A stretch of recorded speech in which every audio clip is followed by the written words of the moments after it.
Dynowarz, destruction of Spondylus. Cyborasaurus must be unleashed. The Dynowarz must begin.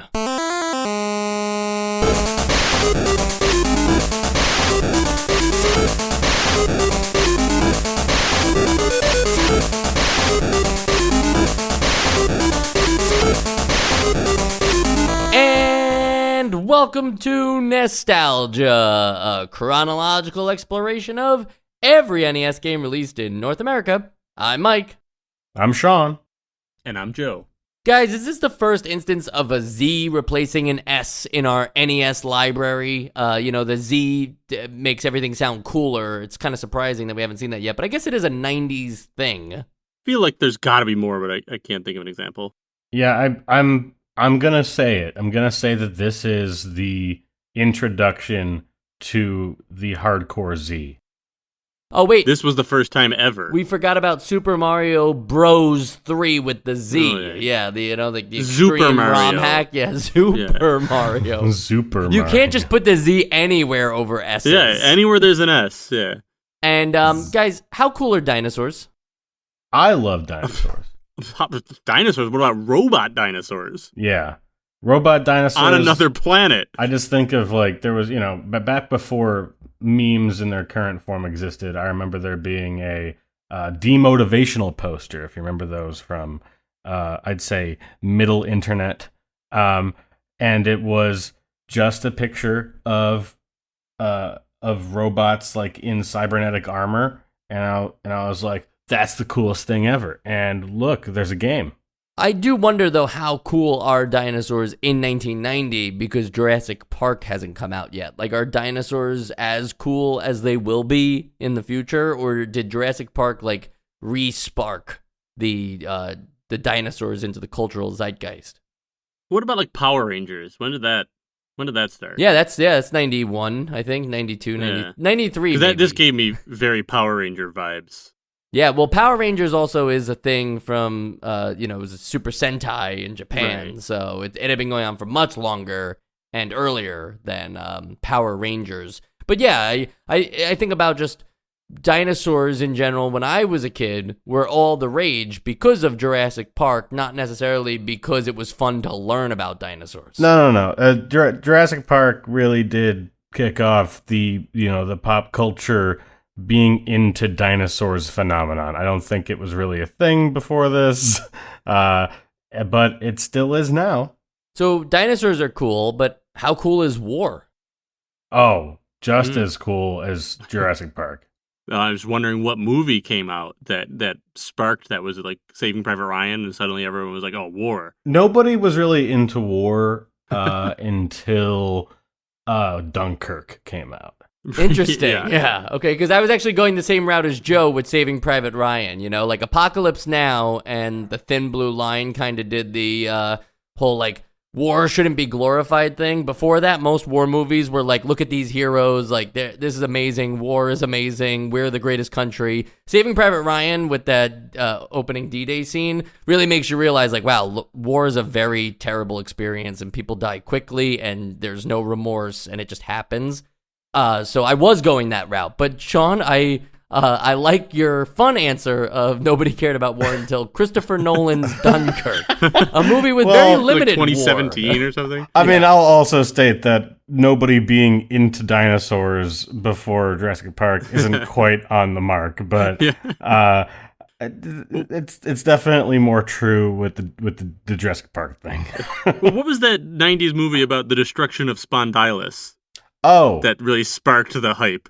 I think wasn't that Bridget Jones's Diary? Right. The Land Before Time, the original one, came out in 1988. So technically, that is probably the movie that kickstarted dinosaur resurgence.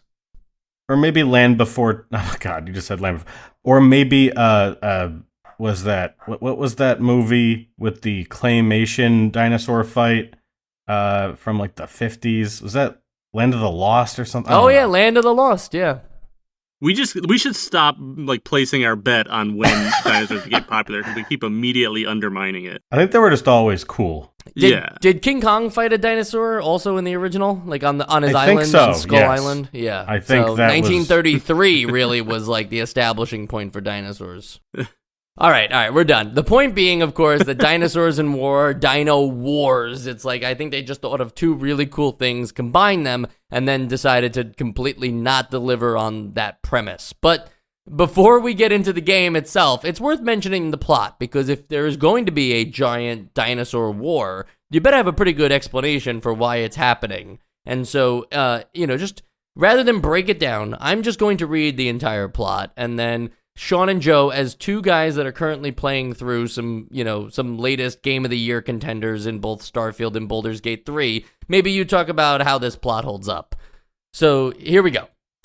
Something was terribly wrong in the distant man-made Spondylus solar system.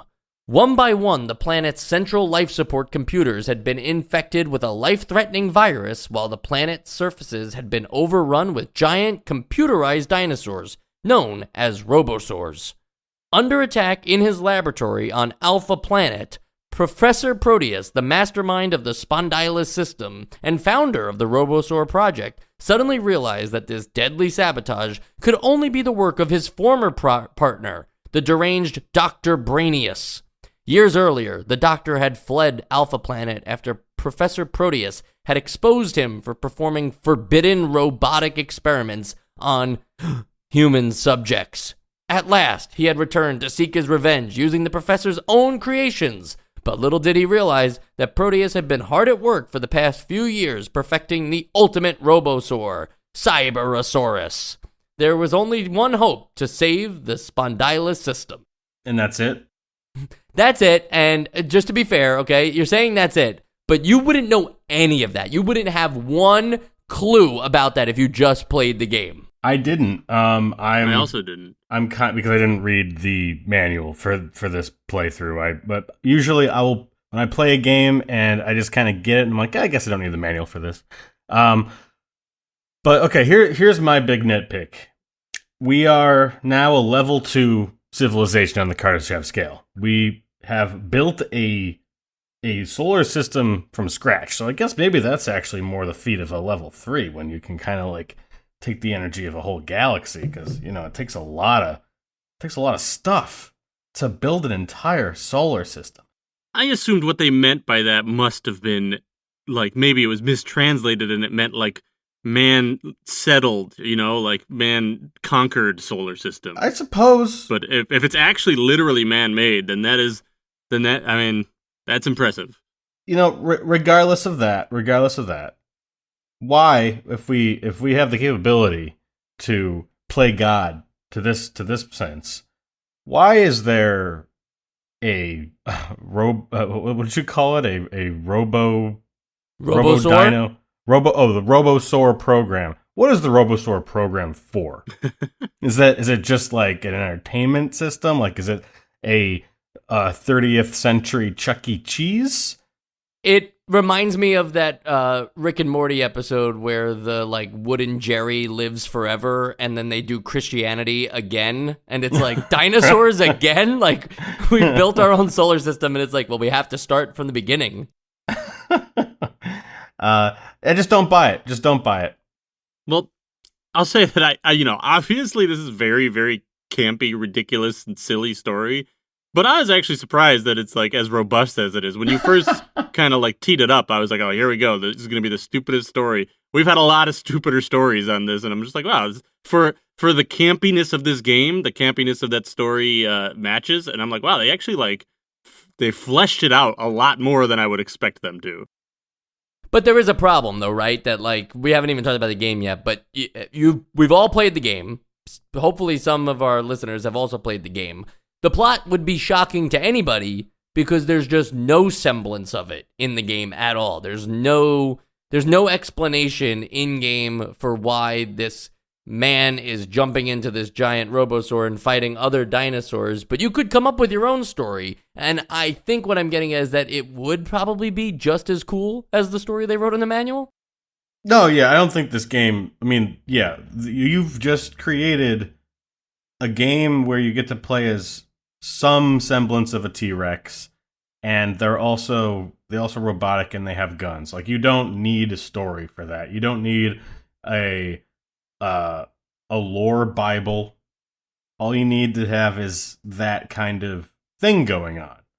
But I guess the question is, did they give you the feeling that you were doing that thing? Yeah, I think with like most games like this, it's like that we've been playing, most of the games that are like platformers and stuff like that don't need the story at all. It's just like it's a nice touch when they have a story, but yeah, I don't know if we want to get into the gameplay, like if it delivered on what it was trying to do. Just one more quick thought on the plot is that it reminds me a lot of Mega Man. You know, like you replace robosaurs with Mega Men and Dr. Wily and Dr. Light instead of Dr. Proteus and Dr. Brainius. Yeah, I mean, I think that plus some of the gameplay kind of feels that way too. So let's get into the gameplay then.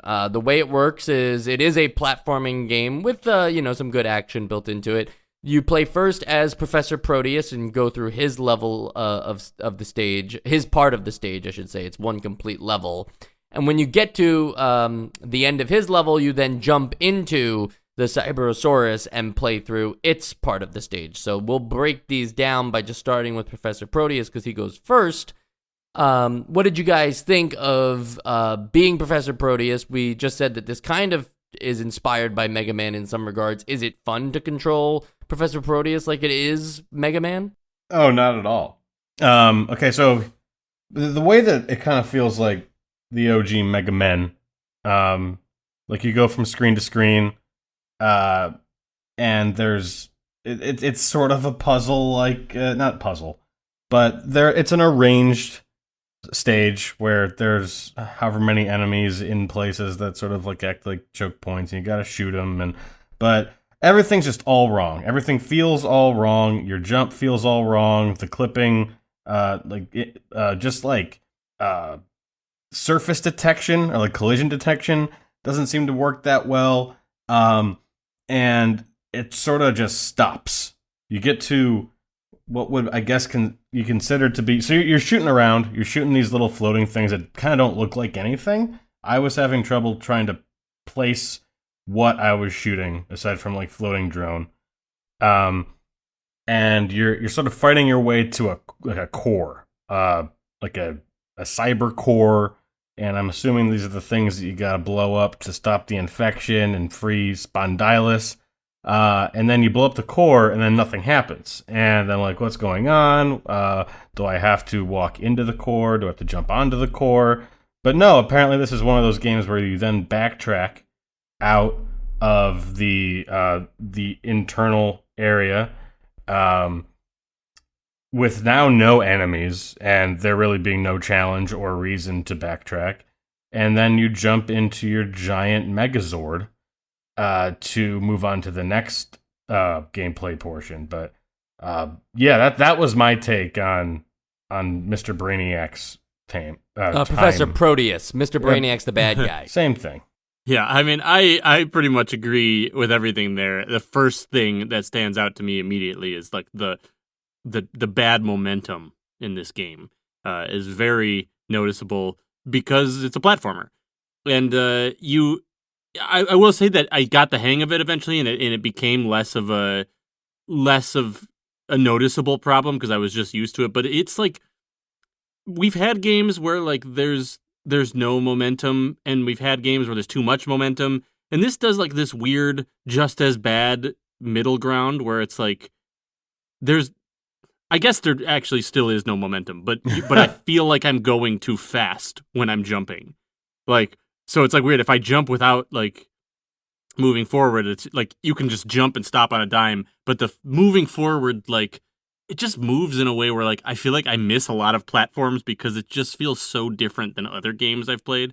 Again, you get used to it, so like that is not the worst. But then the collision detection you were talking about, you mentioned no challenge on the way back every time, and I don't think there is any challenge that was intended or designed to be there, but the amount of times that I try to jump across these like 3 floating platforms that should be very easy to jump on, and I clearly land on it, and then I just fall through because like you need to be like at least a foot above it to land on it, and it's like I saw my character land on it, but I fall through it, like, so there's like some unintentional challenge there.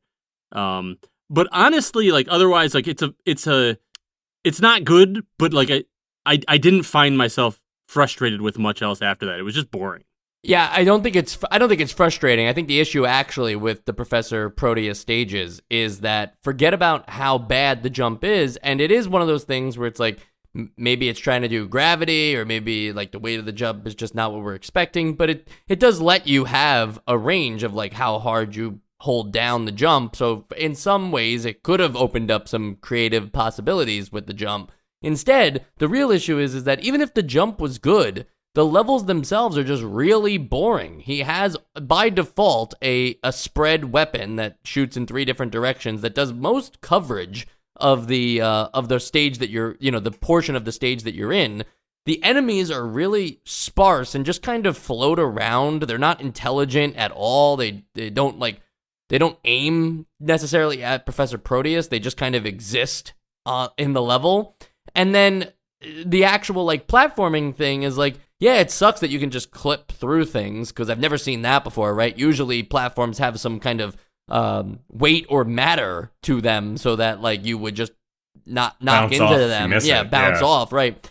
But then say you're not in a pitfall one, like a pitfall will kill you, but say you're just like, oops, now I land in the spikes. Even the spikes are just kind of inconsequential to the amount of energy that the game is giving you. Yeah, you have so much health, and the amount of health they give you, in addition to how many just safe zones or like dead zones are on these screens, like you can end up in that like sort of mini boss area shooting the core, and you could pick any number of spots to just sit and shoot and not really engage with anything aside from mashing a button until the thing dies, and there really isn't much challenge to it. The greatest threat to you in this mode is the pitfalls. Yeah, and I just can't shake off the feeling of when I was playing through the game, and you start with Professor Proteus too, so it's not the warmest introduction, of like being on newgrounds.com in the early 2000s and just playing like anybody's game, like something that like people made in minutes or maybe hours. I don't want to underestimate these people because they were just playing around in Flash, but it really does have that feel to it of just like, yeah, well, every game has enemies and every game has platforms, and what if we just had our guy jump onto platforms and shoot at enemies? And it's like, sure, but are you going to do something with that? Like, I'm waiting for the Professor Proteus stages to do something with the elements they laid down, but there's not even anything unique or interesting happening there. Like Sean mentioned, after you shoot the core, all right, a concept stolen from shmups, you then just backtrack through an empty level. It's like, why bother? There was this thought that occurred to me while I was playing the game, and I don't know if it has any actual meaning to it, but this seems to be a game that's very obsessed with routine, because in this mode you'll shoot the core, and then you have to walk back to get back to your Zord, and then jump into it through that empty level. So if there isn't anything engaging happening, then just the act of going back is important to the developers here. And then we haven't really talked about this part yet, but in the dinosaur segments, you will fight like a boss, and then they will drop a key for a door that is right in front of you. That, in any other sense, you could have just had it be you beat the boss and then you move forward to the next level.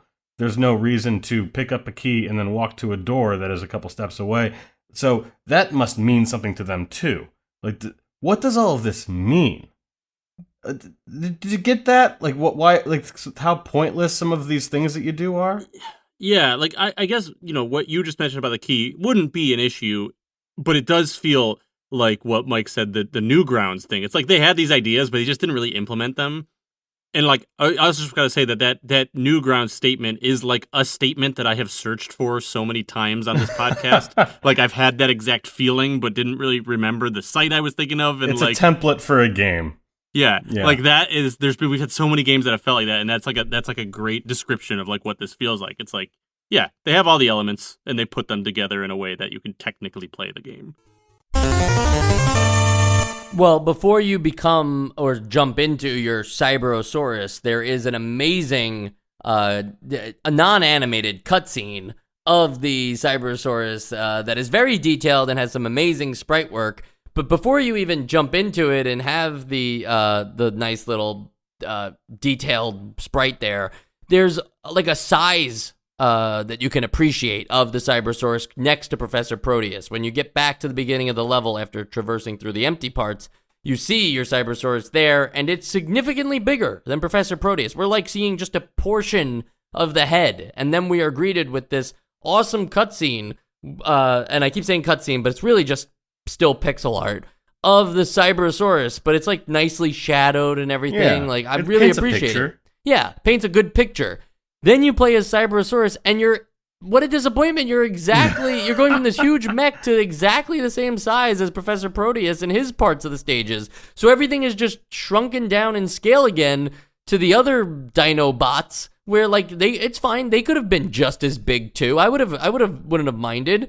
But now the Cyborasaurus, it doesn't feel like a kaiju battle. Most of the enemies aren't that smart anyway, so they're just running into you or whatever. Like, they don't have a big plan or objective. And also, while we're talking about like the size of things, if you just think of the backgrounds, like, how many planets are in this man-made solar system? There are so many moons in the background of some of these stages.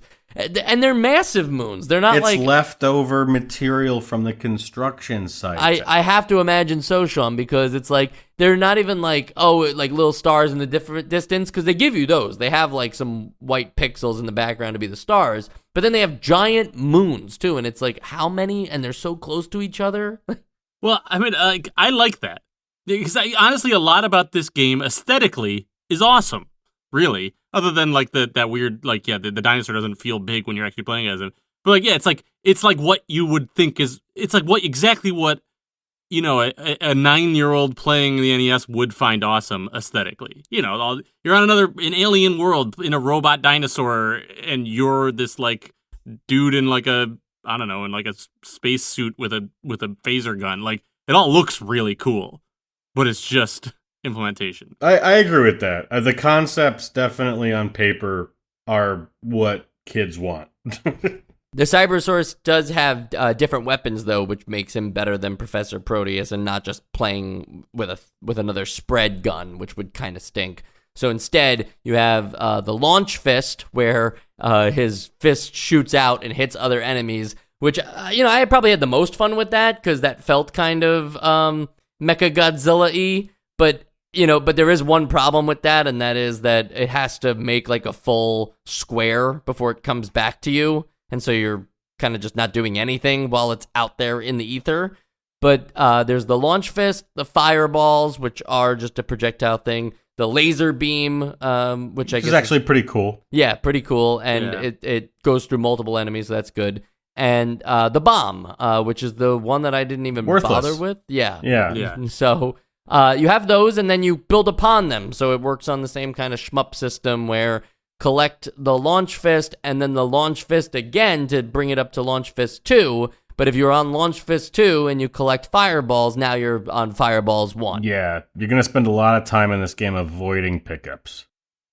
And honestly, like, I ended up avoiding just most pickups at all, because I just decided, as much as I thought that the launch fist was cool, and it was neat that like I'd have to think like, I want to attack this thing when it's closer to me, so it won't take that long for the fist to get back to me. Like, there's a strategy level to it, but also you can just not do that. Use the laser or the fireball, and there's no need to ever use the launch fist, and it's just easier and better in every way. So like, that is kind of annoying, but also like, on paper, what we're describing sounds like, oh wow, there are a lot of things. There are these 4 different things, and they each have 3 different tiers of levels of power. And I guess that is true, but like, just somehow it never feels like, wow, I'm getting so powerful, like in some shmups we've had. Like that's the kind of thing that you read on the back of a box of like a C tier game, like over 10 different weapon modes, and it's like, oh, there's 12, so yeah, it's over 10, and it's just the 4 tiers plus, the 4 types of weapons plus the 3 tiers times the 3 tiers. Like it feels very much like what we were served here. Sean, thinking about Essential Game Terra Cresta, what makes that one of our essential games is that as you're building up to the ultimate final form of your ship, the Phoenix, which is just, as we talked on the podcast, just so cool and invincible, along the way, though, you are progressing and feeling great about the power-ups that you're gaining on the road to the final form. On this one, I don't know if just like saying like, okay, cool, now he shoots 2 fireballs at a time. Like, I don't think that's enough. It makes me feel like I should have just started with fireballs 3. I feel like a lot of this stems from that scale problem. The fact that you're this giant mech Godzilla sort of thing, and yet you're still the size of a normal sprite from a side scroller.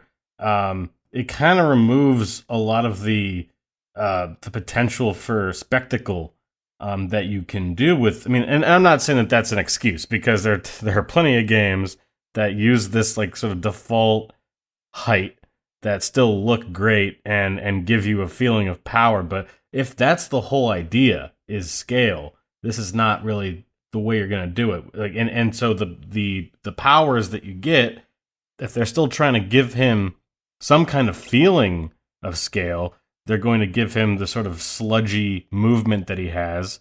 You're going to have better power-ups, and they just didn't do that. And to be honest, to me, when I played this, what it felt like was when you play as whatever his name is, Professor whatever. Proteus. It felt like they made the dinosaur level first, and then they were like, all right, let's go make Proteus, but we got to make him weaker than the dinosaur level, rather than making Proteus and be like, oh, now let's like something that feels more powerful, because the dinosaur doesn't feel that powerful. The manual makes you think that because they include the dinosaur mode first. So, Joe, you might be onto something about that. Because it just felt like, instead of it being like, wow, you're this badass guy, and then you get into this super powerful thing, it's like, oh, you're this mediocre dinosaur thing. And then when you get out, you're like, really lame. There was one neat world-building thing, if I can say that, in a platformer NES game that feels like a Newgrounds game, and that is the extra power-up or accessory that you have in the Cyborasaurus weapon, that is the satellite defense system. Oh, is that what that is? Yes, and it's on the screen with you if you have it, so you can see the satellite in the sky, which is a good cue to know that you still have one left. And it destroys all enemies on screen one time for you until you collect another satellite defense system. Did I have to press select for that? Yeah, I think it was either select or... Yeah, it had to be select. Sorry, yeah, it's select. Okay. And what's cool about that is, like, you know, again, like, they're saying that we've taken over the solar system or whatever, or built it from scratch, you decide. And so we have these satellite defense systems all around, and you're collecting them and using them with the Cyborasaurus. It feels more... feels like more baked-in idea to the overall plot than anything else I experienced. Like, they didn't explain why the Cyborasaurus has launch fists. Or why they exist at all. Well, we can just do whatever we want. But you're right, that is actually a pretty cool little integration there that you don't see very often. It doesn't look right, especially if you're like me and you were kind of wondering what it was. Just this thing that's hovering over you at all times. You kind of think it's an extension of the UI. You know, like, why is it so low? But now I get it. Thanks, Mike. And so, if anything we talked about wasn't entirely too interesting, or maybe it was interesting and you're like, oh, sign me up for being a giant dinosaur that then gets small, or sign me up for Flash-like stages, know that this is what you do over and over again with very subtle differences. And by subtle, I mean absolutely subtle. Like, the enemies are the enemies throughout. and the stages look the same throughout. So you just do this a certain number of times. Yeah, you get a different color background. Sometimes it looks more icy. Sometimes it looks more jungly. But it's the same enemies, and they're just different colors. Yeah, I felt like even even those aesthetic differences didn't start to be significant until like the last 2 levels, anyways. Mm-hmm. Like, yeah, there were, but like I barely noticed what the difference was. I guess the jungle was earlier.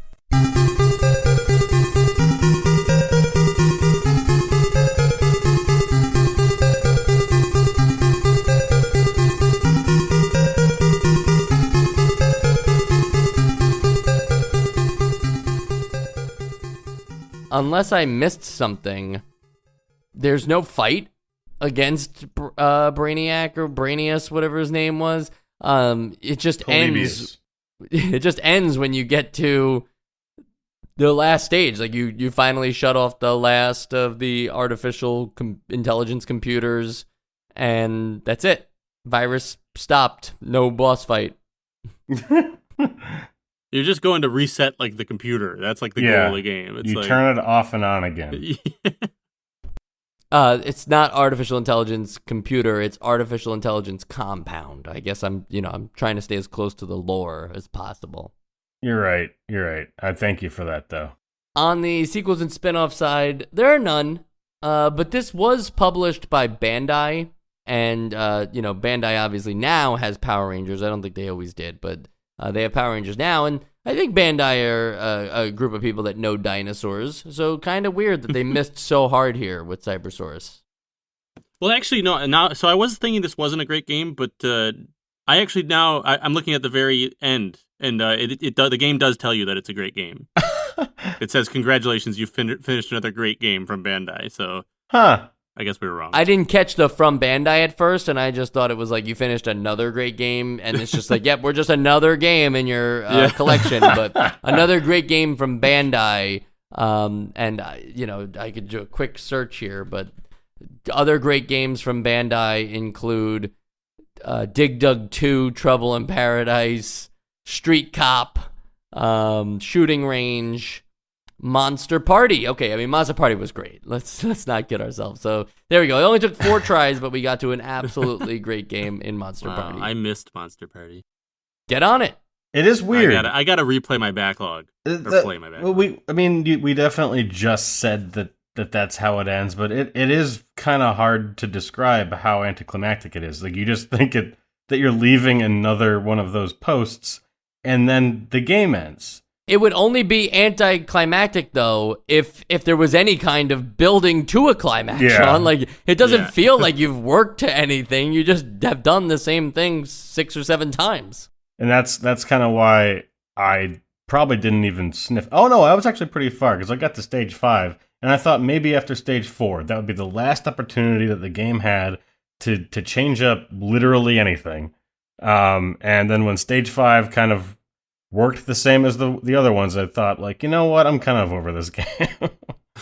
Yeah, it gets good after like 12 hours. Yeah. Well, whether we're over this game or over this episode, there is one more thing we have to do, and that is vote for it on the Essential Games list.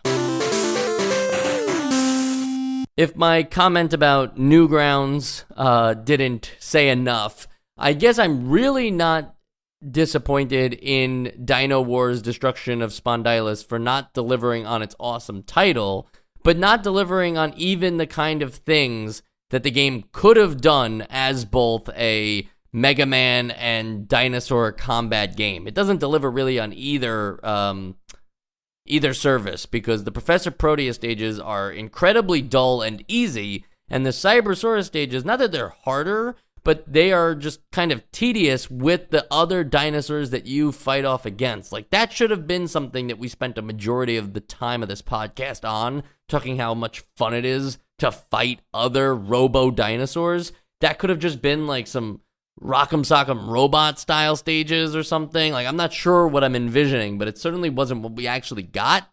And I think even by the time I got through the first of the Cyborasaurus stages, I had my mind made up already about this game. And so that tells me enough to tell you that it's not essential. Sean? Yes, I've already said pretty damning things, so it's not essential. Joe. Yeah, I'll say that the pixel art in this game deserves to be in a better game. And I'll also say I wouldn't say my time playing this game during the game, like, I wasn't having a terrible time. I just also wasn't, like, having much fun. Like, it's not like some of these games were like, wow, this is, like, it's a very beatable game, and it's like, wow, it was fun, like, for a couple minutes. It was fun for, like, the first level or two until I realized nothing was changing. But yeah, this is not a good, it's not a great game. It doesn't deliver on what's promised, and I feel like, we've pretty much said it all, so definitely not essential. And that's 3 no's, so it's not on the Essential Games list. But fear not, Dinosaurs will have another day on the Essential Games list and on Nostalgia. But I'm sure there are tons of dinosaurs in video games. But the next example I can think of is a little game called Color a Dinosaur. And so maybe that one will wind up on the Essential Games list. Let's go. I mean, how do you screw up coloring in a dinosaur? It's definitely going to achieve its objective. You got well, those it's hard greens, to know what color a dinosaur was. You got because those we only have the bones. browns. You know, Joe, that's a great point because I was thinking about that with the blues Jurassic in there. Park thing. That like there was a resurgence in dinosaurs in the 90s for sure, and then like now we're starting to talk about dinosaurs having feathers. Yeah, always like raptors, they always had them or whatever, and it's like who knows? Maybe dinosaurs were always robots too. Maybe dinosaurs were always Cyborasauruses, and we just haven't found the technology. Like we found their bones, but we haven't found their technology.